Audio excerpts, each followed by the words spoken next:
Thank you, both of you. I think I prepared a couple of questions, but perhaps let's start. We have only 15 minutes, I think, for the discussion. So let me see whether there's anybody here in the audience who wants to come up with an urgent question.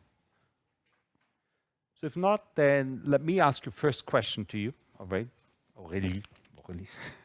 This is, can you share with us your personal journey, particularly I mean, you started about 7 years ago as a chief happiness officer. And I can imagine, and you mentioned also something like that, that at the very beginning, nobody wanted to listen to you.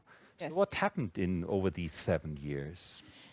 So basically, first, why did I become a chief happiness officer? Maybe it might be relevant.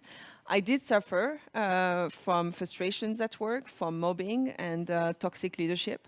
And at the same time, I was well known for the happy Aurélie and for the one bringing people together in the workplace.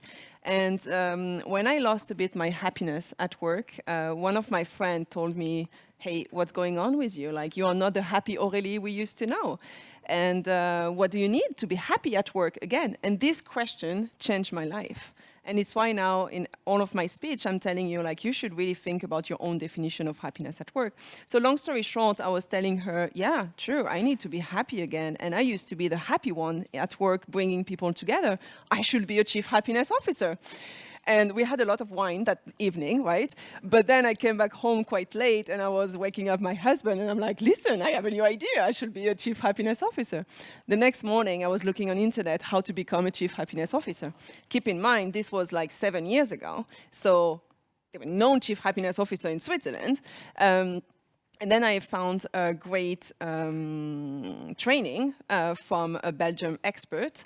So I went to Paris. She was doing a few months later training to become a chief happiness officer. So it's how I started 7 years ago. And then when I got certified, I did another training in Copenhagen to, you know, gain more knowledge.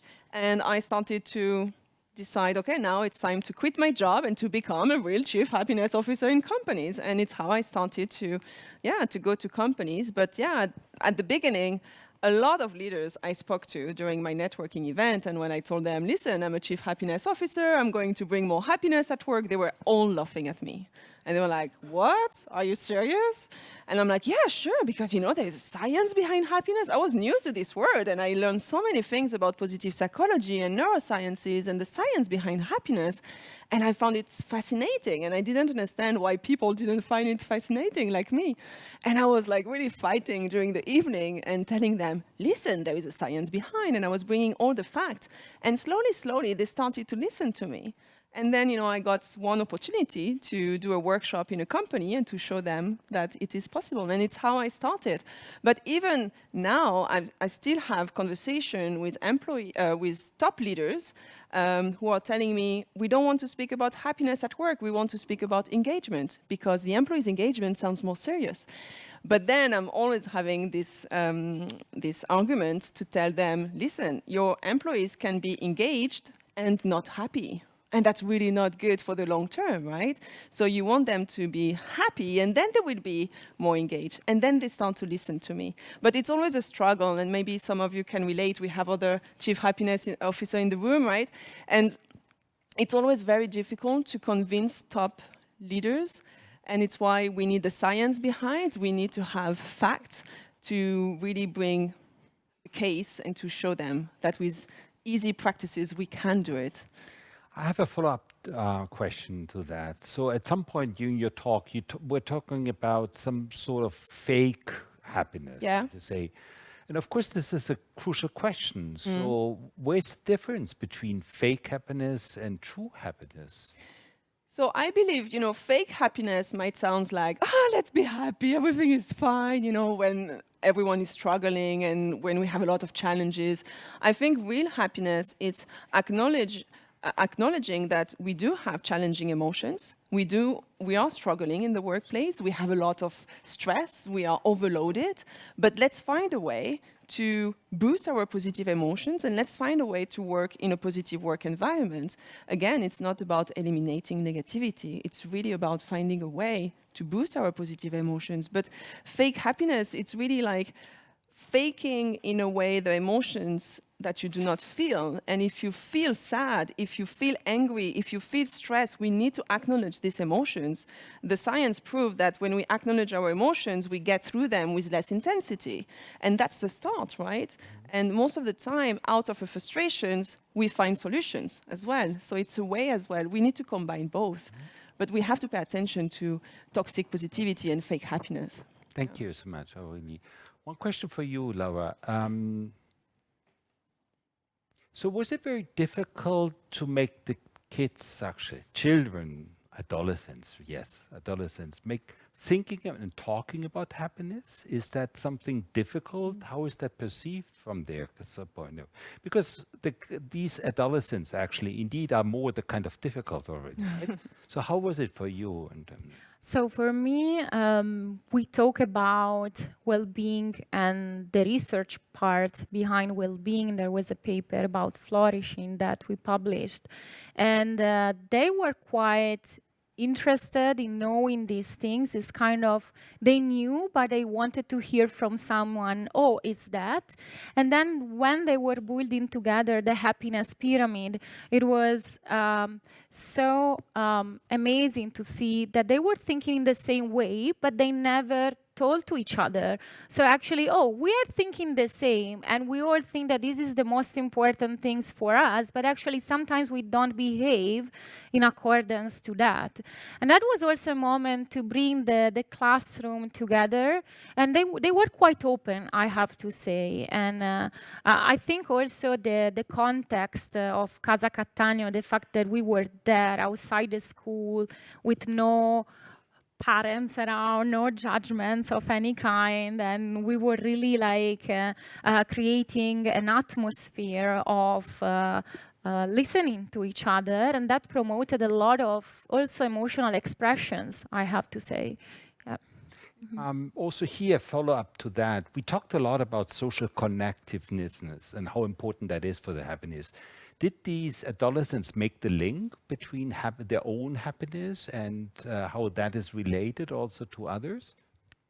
Yeah, so at some point we made the link with the help of science, like say, okay, then it's always about the social connection. No, it's not really about other things. Obviously, sometimes they were thinking, oh, I just want to become rich in the future. I want to have an amazing, career.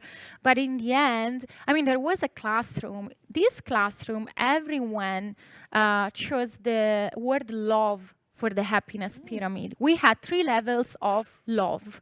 That was amazing. So I think they were also surprised, though, to see that that they were thinking like the same around this topic. Yeah. Well, thank you. Perhaps there are other questions from the audience. Yes, please.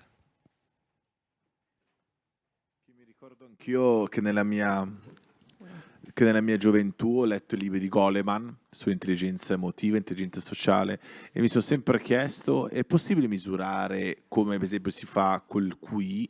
Mi ricordo negli anni '80 si misurava subito i bambini prima di andare a scuola, durante la scuola, il QI, se c'è un test. Poi è venuto fuori che il QI non serviva a niente, perché tutte queste teorie sono state poi sbugiardate in un certo qual senso, no?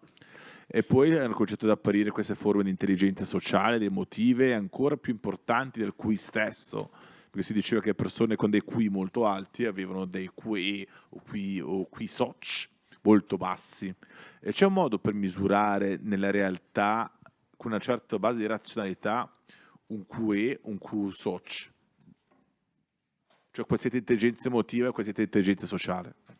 È stata tradotta la domanda? Oh, sorry. Sorry, I was listening until the end. Okay, so who starts? So can you just, because I'm not sure I got the question right, can you just, the last question, so what's the question exactly? To measure the emotional intelligence. Okay. Well, there are scales to measure emotional intelligence as we measure QI, but yeah, they're not so used as, the usual intelligence that we used to acknowledge, right? And I totally agree. Like she was saying, this is really a skill that is crucial today, even in academia. Although we measure everything, but we should use that more, definitely. Yeah. And I mean, there are many ways to measure emotional intelligence. You can, you will find a lot of different tests online as well. If you connect, I can send you some if you want. But what we are starting as well, I mean, I'm not sure I'm going to answer your question, but just to give you a better idea. What we are starting as well is to ask, when you are doing the hiring processes in companies, to ask as well to include emotional intelligence questions, and not only to concentrate on the intelligence of the candidate, but as well on their emotional intelligence. And it's asking questions like, okay, so how do you handle your stress level? And how do you handle your emotions? And how do you regulate your emotions? And, what do you need to feel good in the workplace? All of these questions will help to basically measure and to evaluate the emotional intelligence of people. But online you find a lot of different quiz or a lot of different survey to evaluate your emotional intelligence. Please.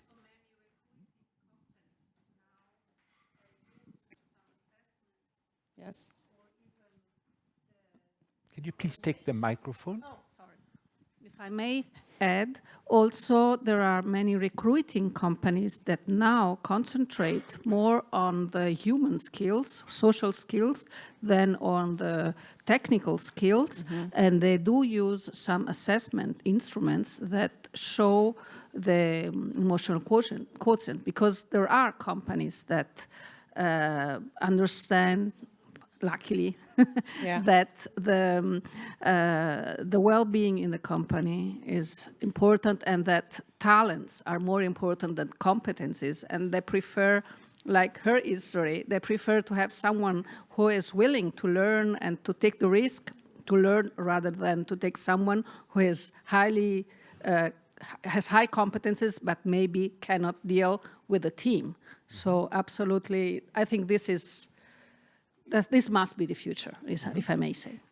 And if I can, can I add just one thing which might be interesting for emotional intelligence? Basically, I've been reading in one of the articles, I cannot recall the name of the article, sorry, but I've been reading that your IQ is quite set towards the end of your teenager time. So like 17, 18 years old, your IQ is quite set. You can always improve, and you can always, of course, develop your skills, but your EQ, it's a good way to get older, because as you get older, you are developing your emotional intelligence much more. So that's finally a good sign to get old and to get the white hair, right? But basically, it's why in companies we see a lot of trainings, a lot of different, they are developing the employee skills on the emotional intelligence, because you can still work on these amazing skills that we need in the future of work.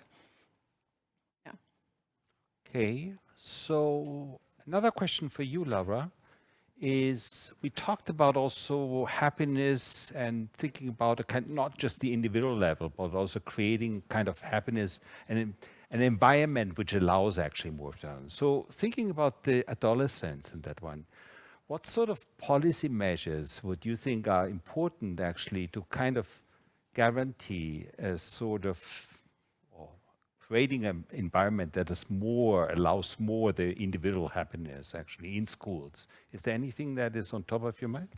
Yeah, well, definitely making them more aware about the value of time. So it's always about awareness and how do we spend the time.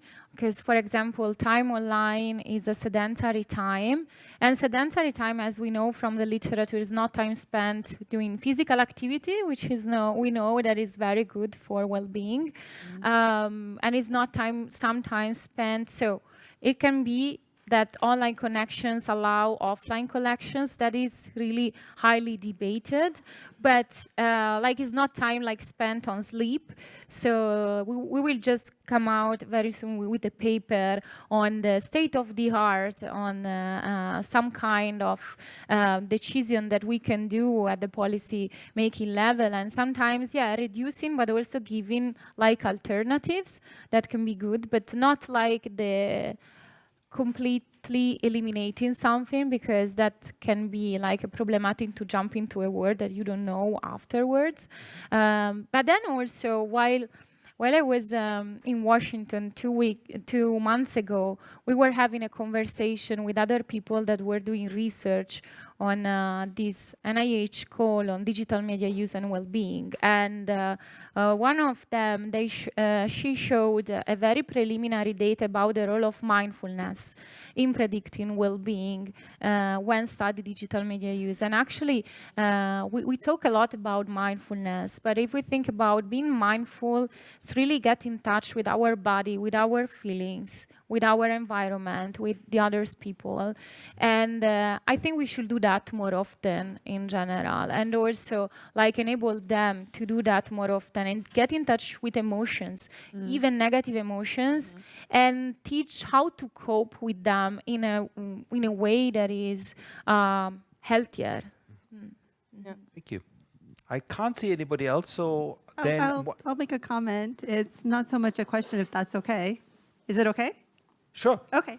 Thank you all for what you've added to the event. Laura, this is a comment for you. You showed a slide that had a reference to Finstas, right? Fake Instagrams. And you said that science is really not sure what to make of this right now. And it occurred to me that there's another area of science, science of language, linguistics. There's this concept of code switching that has then crept into more sociological studies. So code switching within cultures, how I am in one context, I may be different than how I am in a different context. We all understand this common sense, on a common sense level, you know, who you are with your colleague versus who you are with your best friend from elementary school is a different person. Is it not a mask?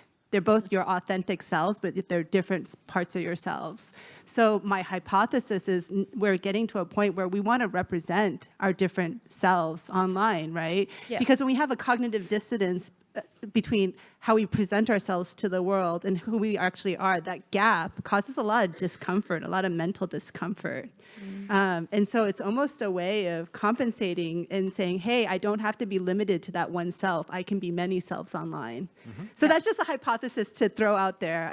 But I thought what you said was interesting, that we don't actually know where this is, you know, this phenomenon is. I mean, there are, yes, absolutely. And we started from the point that, I mean, the role of the mask, it has been used in the history since many, many years, and in the arts. And it was a way to express emotions and also liberating, you know, people from emotions. So that was really like the fact of being different or show different aspects of ourselves can be good. Obviously, it's like we show different also skills that we have. I think it's important today to make them reflect like how the digital behavior can be different from the real behavior, and how much that is aligned or not with important values for happiness and well-being. And just to be sure that they are aware of, you know, their behavior in general. But definitely, that is a great idea. Thank you for highlighting that. Good. I think we're getting to the point where we need to hand over to the next session. So at this point, let me thank again to both of you for fascinating talks. Thank you, Mike. Thank you.